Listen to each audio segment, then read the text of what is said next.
Good afternoon, students. In previous chapter, we have discussed about revaluation of assets and reassessment of liabilities. In this video, we will discuss about revaluation account again. तो regulation account को हम लोग फिर से देखेंगे कि कैसे करना है, कैसे बनाना है. ठीक है, ये मैंने एक मैटर लिया हुआ आपकी बुक से 46 नंबर टीके गोयल की बुक का 46 या 47 के आस पास होगा, जहाँ से आपका regulation of assets and liability start है. टॉपिक वहीं से है. ठीक है, इसको देखते हैं. ये लिखा pass journal entries to record the following transactions on the admission of a new partner. Land and building is under valued by ₹2 lakh. देखो, इसमें लैंग्वेज आपको बहुत अच्छे से समझना है. Undervalued and overvalued. Undervalued लिखा है, इसका मीन ये है कि उसका जो वैल्यूएशन हुआ है वो 2 लाख कम पे किया गया है, तो आप उसकी वैल्यू बढ़ाएंगे अब. ठीक है, इसकी एंट्री होगी land and building account debit to revaluation account. देखो, ये एंट्री है, first entry land and building account debit to revaluation account. ठीक है, मेरी क्लियर हुआ. मैंने क्या बोला कि अगर लिखा है कि लैंड एंड बिल्डिंग कोई भी चीज़ हो अंडर वैल्यूड लिखा इज अंडर वैल्यूड, तो अब आपको अंडर वैल्यूड और कम नहीं करना है. मतलब ये है कि आप वो कम वैल्यूएशन हुआ उसका, तो आपको उसको इंक्रीज़ करना है. ठीक है, नेक्स्ट देखते हैं. Stock is over valued by 20%. क्या कह रहा है, स्टॉक 20% उसका वैल्यूएशन ज़्यादा हो गया है, तो अब आप उसकी वैल्यू को जो है 20% कम करना पड़ेगा. अब यहाँ पर थोड़ा ध्यान देना रहता है. ओवर वैल्यूड मतलब कह रहा है कि stock is over valued by 20%, मतलब 100 वाला चीज़ जो है आपने 120% दिखा दिया. 100% कोई आइटम है, आपने उसको 120% दिखा दिया.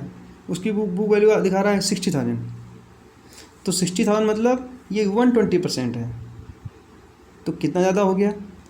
अब आप इसका निकालेंगे 100%. कैसे निकालेंगे, 60,000 इंटू 100 अपॉन 120.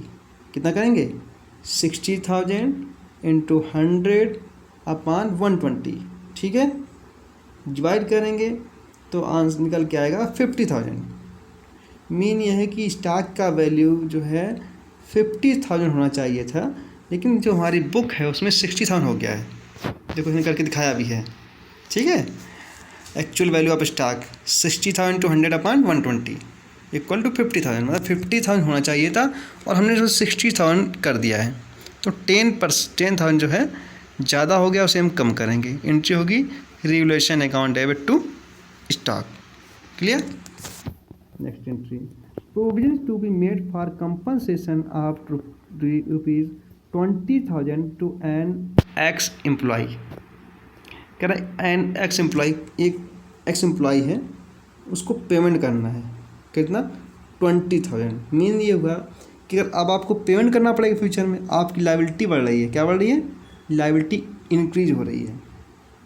ठीक है, लायबिलिटी इंक्रीज होने पे क्या होती है, लायबिलिटी बेटा इंक्रीज होने पे क्रेडिट होता है. क्रेडिट क्या होती है, क्रेडिट. तो यहाँ एंट्री हो जाएगी revaluation account debit to provision for compensation account. दिख रहा है third entry, revaluation account debit to provision for compensation account. कितना, 20,000. क्लियर. नेक्स्ट देखते हैं. Sundry debtors appeared in the books at ₹1,50,000. ठीक है, कह रहा है सन्डी डेब्टर बुक में कितना है, 1,50,000 अपियर है. ठीक है, they are estimated to produce not more than ₹1,30,000. उनसे 1,30,000 से ज़्यादा मिलने का पॉसिबिलिटी नहीं है. मतलब हमारी बुक ही दिखा रही है कि 150 मिल जाएगा, लेकिन रियल में मिलना कितना है, मिले कितना, 130 मिल पाएगा. तो मीन ये हुआ कि हमारे डेब्टर 20,000 से डिक्रीज हो गए, असेस्ट कम हो गई. एंट्री हो जाएगी revaluation account debit to provision for doubtful debts. कितना, 20,000. जितना हमें लॉस हो रहा है वो असेस्ट कम हो रही ना. क्लियर. आगे देखते हैं. Next, creditors include an amount of ₹10,000 received as commission. का क्रेडिटर में 10,000 रुपये, 10,000 अमाउंट ऐसा है जो कमीशन के रूप में रिसीव हुआ था, वो इंक्लूड हो गया है. मीन ये हुआ कि हमारी लायबिलिटी जो लायबिलिटी जब उसमें इंक्लूड हो गया तो मतलब लायबिलिटी बढ़ गई होगी, इंक्रीज हो गई होगी, तो अब उसे हम डिक्रीज करेंगे। डिक्रीज करने का मतलब जब लायबिलिटी डिक्रीज होती है तो क्या होती है, वो डेबिट होती है ना। आप भाई क्रेडिटर में 10,000 इंक्लूड है, आपसे उससे हटाओ तो आपके क्रेडिटर कम हो जाएंगे, है ना। क्रेडिटर कम होने पे मतलब लायबिलिटी कम होने पे डेबिट होती है। एंट्री होगी creditor account debit to revaluation account. देख रहा 5वां number, creditor account debit to revaluation account, commission received credited to revaluation account. Clear. Next entry देखते हैं। A bill of exchange of ₹40,000 which was previously discounted with the banker. एक bill था 40,000 का जिसको हम पहले बैंक से डिस्काउंट करा चुके थे। Was dishonoured on 31 March 2018 but no entry has been passed for it. हम ये बिल हो गया डिसऑनर्ड कब, 31 मार्च 2018 को, लेकिन इसकी एंट्री अभी तक कोई एंट्री नहीं हुई है। तो इससे आपकी जो लायबिलिटी है या आपके जो आपके डेबिटर हैं जिसने आपको बिल दिया होगा, है ना, वो तो बिल तो होगा डिसऑनर्ड। तो जिससे लेना था उसने बिल दे दिया था आपको, तो अब डेबिटर उस समय ख़त्म हो गए होंगे। लेकिन फिर क्या हुआ, जब बिल डिसऑनर्ड हो गया तो डेबिटर फिर से क्रिएट हो गए, मतलब आपकी असेस्ट इंक्रीज हो गई।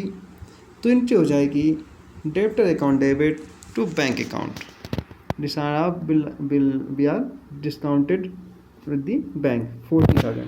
ठीक है। Next entry, value of machinery is to be decrease to ₹1,20,000। देखो टू एंड बाई, ये आपको दो बड़ा अच्छे से देखना है। इसने क्या बोला है, कह रहा है कि जो मशीनरी की वैल्यू है उससे 1,20,000 तक, टू मतलब क्या तक, यहाँ तक लेके आना है। कितना लेके आना है, 1,20,000 तक लेके आना है।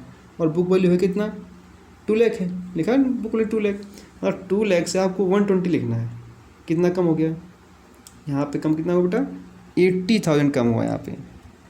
कितना कम हुआ यहाँ पे, 80,000 यहाँ पे कम हो गया। ठीक है। तो मशीनरी कम हो रही, एंट्री होगी revaluation account debit to machinery account, कितना 80,000। ठीक है, revaluation account debit to machinery account 80,000। Next entry, value of machinery is to be decreased by, बोल रहा देखो, अब इसने बाई बोला है यहाँ पे। बाई बोलने मतलब बाई 1,20,000 मतलब कि अब 1,20,000 कम करना पूरा। ठीक है। तो एंट्री होगी revaluation account debit to machinery, entry वही होगी, अमाउंट हो जाएगा यहाँ पे 1,20,000। बाई और टू का भी बहुत अच्छे समझना है, ओवर वैल्यूड अंडर वैल्यूड से समझना है। ठीक है। ये एंट्री हो गया आपकी revaluation account debit to machinery account 1,20,000। Last entry, expenses on revaluation account amount to ₹8,000 have been paid by partner X. जो रेवोल्यूशन के एक्सपेंसेस हैं 8,000, उसका पेमेंट किया एक्स ने। अब कोई अदर पर्सन कर रहा है तो फर्म की लायबिलिटी बढ़ रही है, लायबिलिटी बढ़ने पे क्रेडिट होती है, एंट्री हो जाएगी revaluation account debit to X capital account 8,000 से। ठीक है। तो ये आज का न्यूमेरिकल था। आप इसे अपने कॉपी पर नोट करेंगे, इसी तरह कई सारे न्यूमेरिकल आप बनाने का प्रयास करेंगे। ठीक है। ओके बेटा, गुड डे।